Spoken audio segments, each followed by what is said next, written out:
কোম্পানির, যেখানে লেখা আছে 2 দিন মেয়াদ, 19 টাকায় 2 দিন মেয়াদ। এটা হচ্ছে বাংলা লিঙ্ক।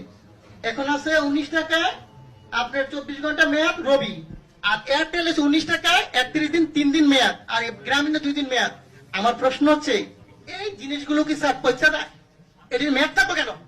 আমার প্রশ্ন হচ্ছে মানুষের টাকা আপনি মনে করেন আমরা যদি 20 কোটি লোক হই, যদি 20 টাকা করে ভরি, আর একদিন সবাই কথা বললাম না, কত হাজার কোটি টাকা এই কোম্পানি নিয়ে যাচ্ছে, সিস্টেমের মাধ্যমে নিয়ে যাচ্ছে। এর আগে আমি বলেছিলাম, একটা নিউজে দেখাইছে 17 মিলিয়ন ভিউ হয়েছে।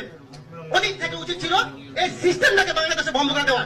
আমি বারবার বলেছি গরিব মানুষ ভিক্ষা করে, সে 20 টাকা ভরে, আপনি হয়তো জানেন না। আজকে বললাম সে তার মা মারা গেছে, বাপ মারা গেছে, সে কথা বলো না, তার মানে আমার টাকা চলে যাবে। হয় কেন? এই গ্রামীণ ফোন কোম্পানি বা অন্য কোনো কোম্পানিরা কারা? এরা আপনাদেরকে না জানে হাজার হাজার কোটি টাকা সিস্টেমের মাধ্যমে নিয়ে যাবে।